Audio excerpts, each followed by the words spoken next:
da Frente Parlamentar da Agropecuária. Deputado, bom dia, muito bem-vindo. Bom dia, obrigado pelo convite, a oportunidade de estar aqui com vocês e não canso, né? Parabéns pelo trabalho. Que bom, muito obrigada, deputado. A gente vai falar sobre vários assuntos no extrato político, econômico, pautas que a gente já trouxe aqui no jornal, mas para iniciarmos, até por conta do seu protagonismo junto aí à Frente Parlamentar da Agropecuária, falar sobre a gripe aviária, medidas que estão sendo adotadas, a repercussão econômica aqui para o país frente a essas retaliações comerciais que vêm aí de grandes parceiros como a China, que costuma importar muito produto aqui, principalmente do Paraná. Qual que é a análise do momento e até para a gente não conversar só com o produtor rural, mas também com quem nos escuta da cidade, vai ficar mais caro o produto? Vamos lá, primeiro começar com a boa notícia, né? Hoje a gente pode dizer que não há nenhum caso ativo de influenza aviária no Brasil. O Brasil está livre de influenza aviária, começou ontem a contar o prazo de 28 dias após a desinfecção de todas as granjas lá no Rio Grande do Sul, e isso nos coloca no cenário mundial aí de comércio internacional como livres de influenza aviária, ou seja, não há mais o vírus circulando, pelo menos, né, de todas as análises que foram feitas, e também nenhum novo foco apareceu, todos os outros foram descartados. Tinha um caso muito possível em Santa Catarina, não aconteceu, graças a Deus, então não se confirmou, então hoje não temos. Isso traz um resultado imediato. Nós hoje vendemos aí, estamos já com abertos 120 países, 70 já retiraram restrições, ou seja, a gente tem a restrição de área geográfica de 3 quilômetros da área, de 10 quilômetros da área, do estado do Rio Grande do Sul, e alguns países que ainda mantêm a restrição para o Brasil inteiro como bloco. Mas passado esse prazo de 28 dias, deve se reabrir tudo novamente. Lembrando que nossos maiores concorrentes de venda de frango, de carne de frango e de ovos, Estados Unidos e União Europeia, convivem com gripe aviária há mais de 20 anos. Nos Estados Unidos, casos ativos todos os anos, e a União Europeia está com caso ativo agora na Polônia, uma situação bem mais grave, matou, se eu não me engano, 2 milhões de aves, nós matamos 70 mil, se eu não me engano, uma coisa assim.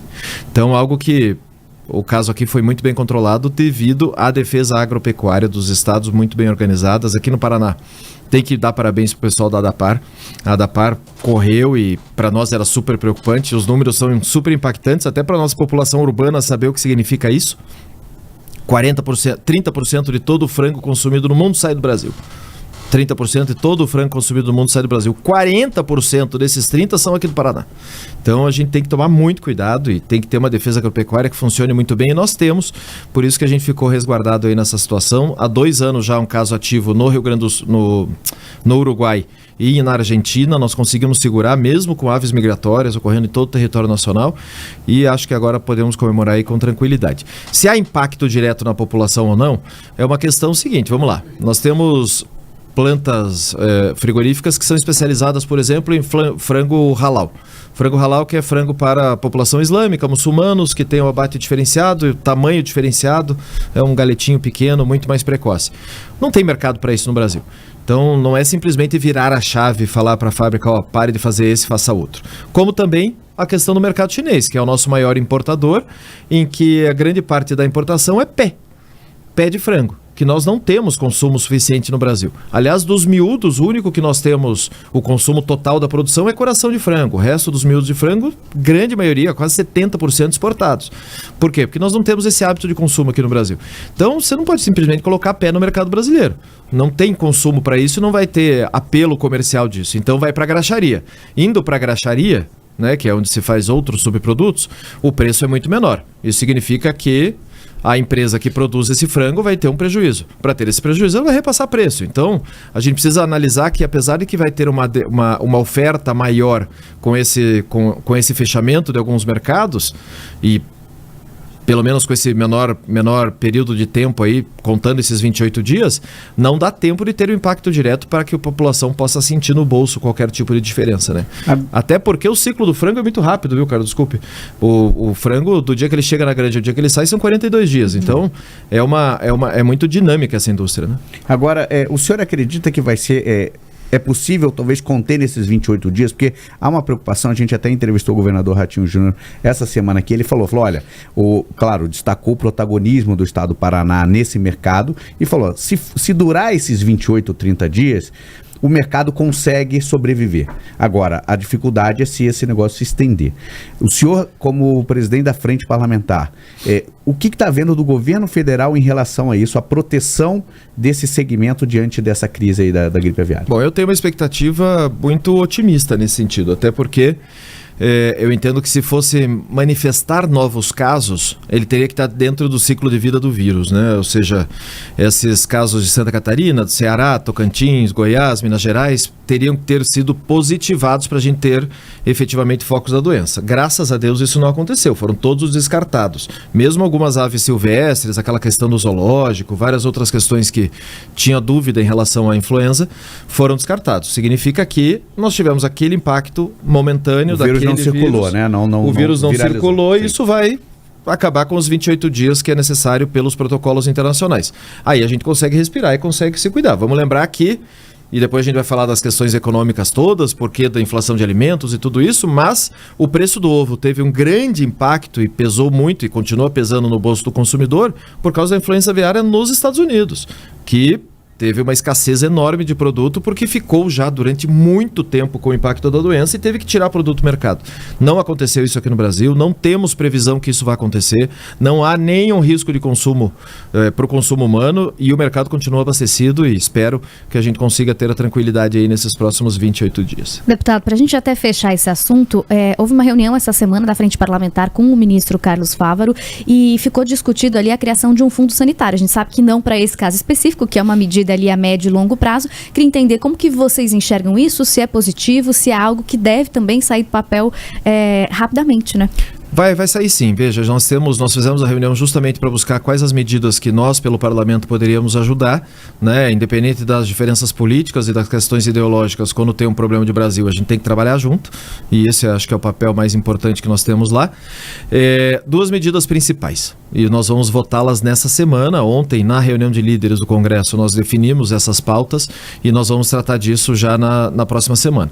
Uma delas é a gente conseguir pagar a hora extra para os fiscais agropecuários, coisa que não acontece, né? Os fiscais agropecuários são em pequeno número, é escassa a mão de obra, a gente precisa que eles estejam nas plantas e a única maneira que o governo tem de pagar a hora extra para eles é dando folga, ou seja, eles trabalham.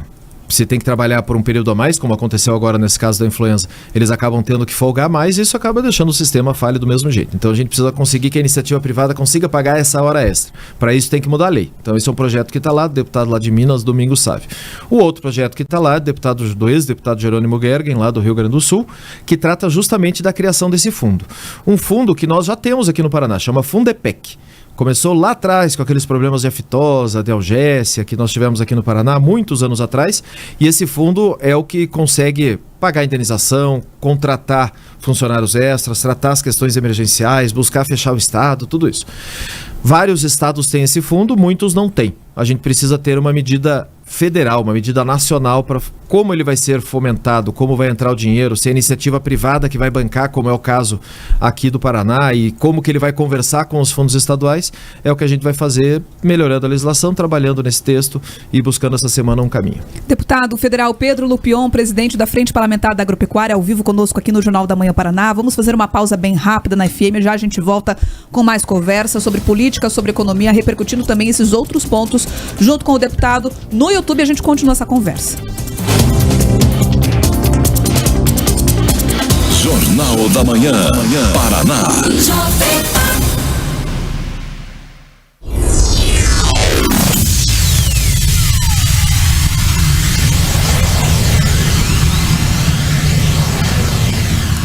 Deputado, nós continuamos ao vivo no nosso canal do YouTube com exclusividade agora e vamos aproveitar esse espaço para responder algumas mensagens que estão chegando por lá.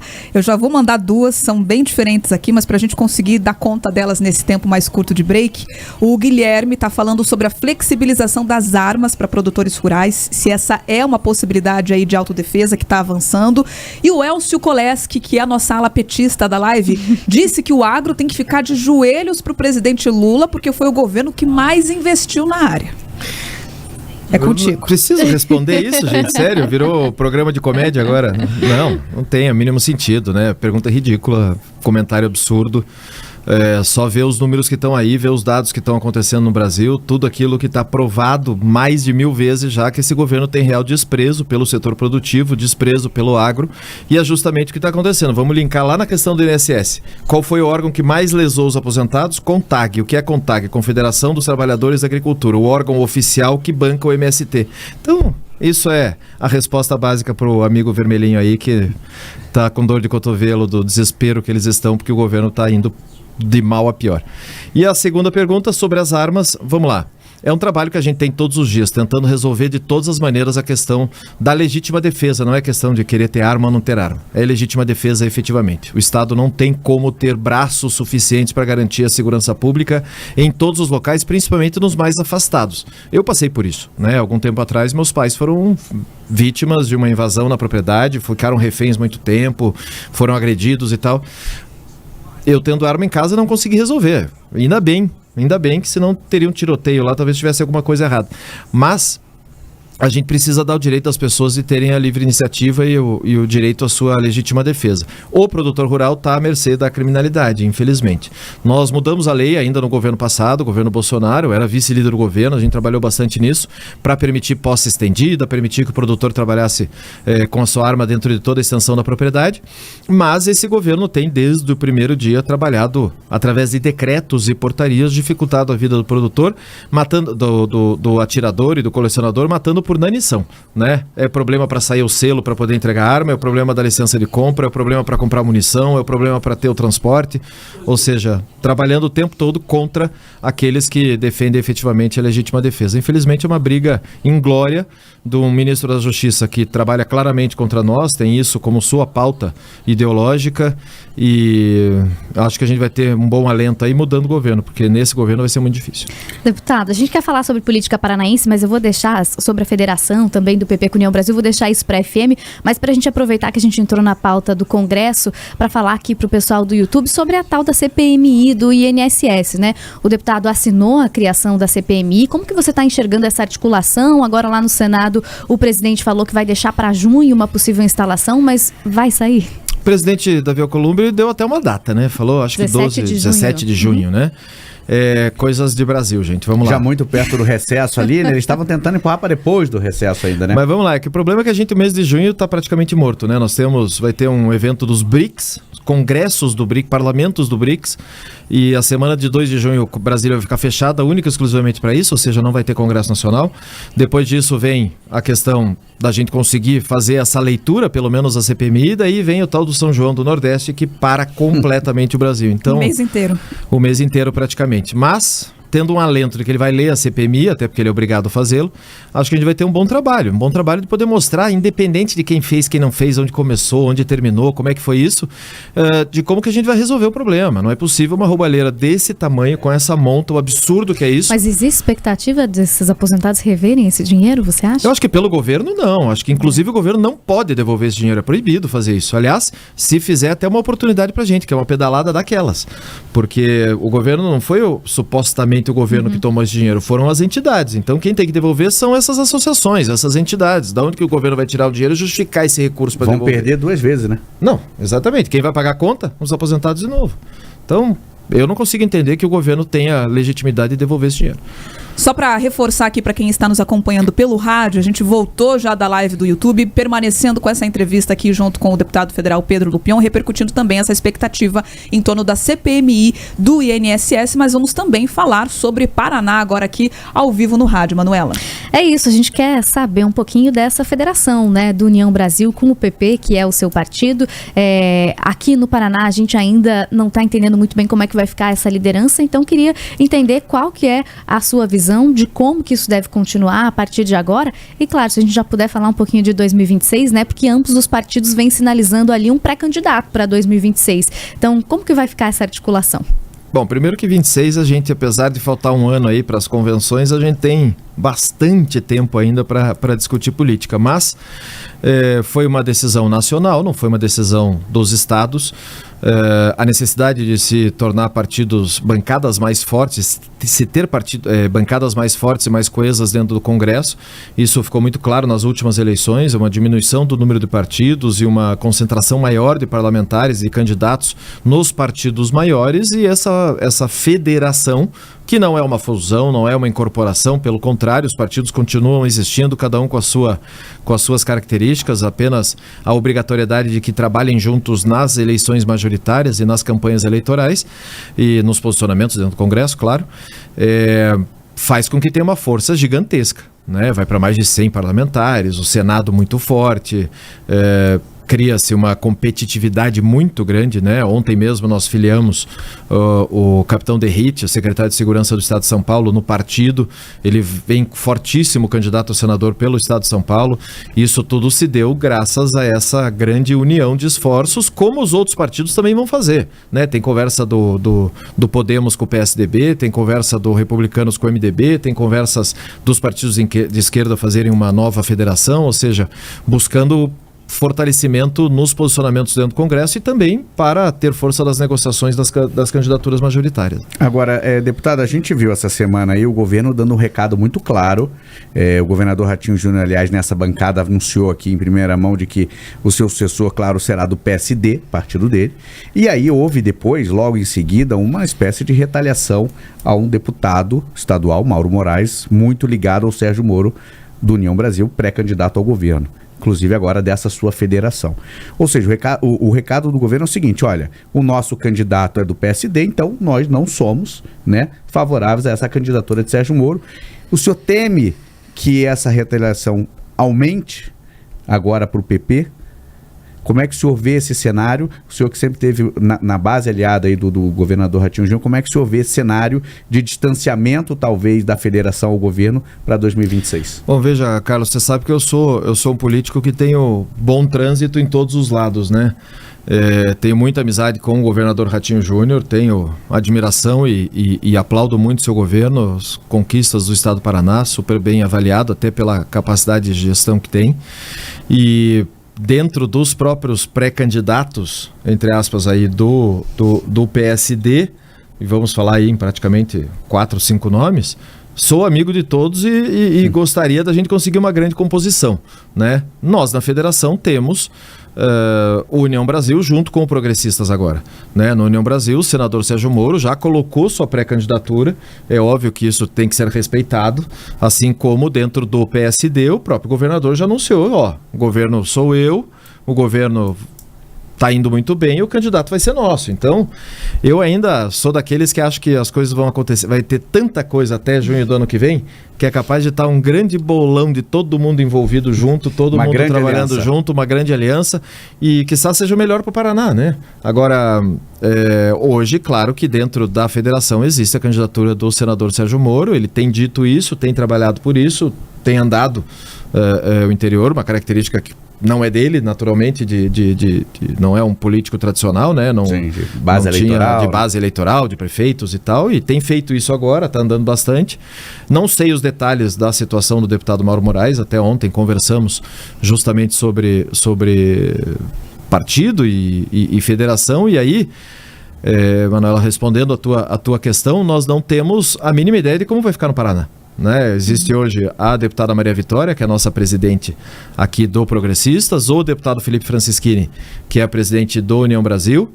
Estão disputando espaço ali, ele e o senador Sérgio Moro, de quem fica no comando. Nós aqui aguardando para ver como é que vai ficar e entender se aqui no estado do Paraná haverá um comando dessa federação. Nacionalmente não há, né? Havia um acordo de que o presidente Arthur Lira seria o presidente, né? O deputado Arthur Lira seria o presidente dessa federação. Esse acordo não rolou, não deu certo. Ou seja, hoje tem os dois presidentes dos partidos, tanto o Rueda no União quanto o senador Ciro Nogueira no nosso partido, e trabalhando lado a lado. Então vamos ver como é que vai ficar. É uma grande bagunça aí, uma bagunça institucional, vamos dizer assim, para a gente conseguir resolver. Agora vamos lá.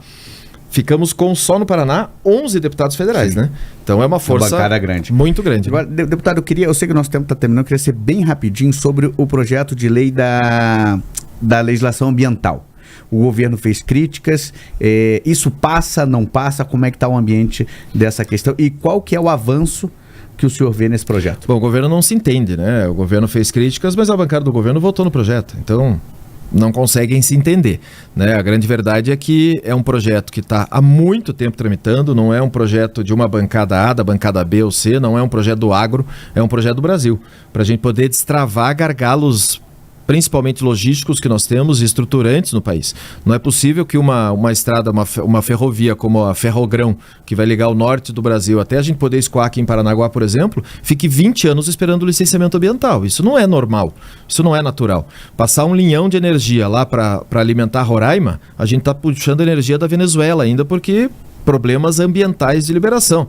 Aliás, tem uma história muito famosa de 2 portos, 2 terminais portuários aqui no Paraná que não conseguem liberação há mais de 25 anos, por causa de burocracia ambiental e de legislação, ou seja, esses licenciamentos têm que ser simplificados, não é possível que a gente tenha essa burocracia desse tamanho. Então o projeto é isso, é destravar o Brasil, a gente conseguir grandes obras de infraestrutura, trabalhar rodovias, ferrovias, aeroportos, portos e estruturas, principalmente na instalação de complexos fabris e indústrias que geram emprego, que geram oportunidade e que ficam travados justamente nessa burocracia.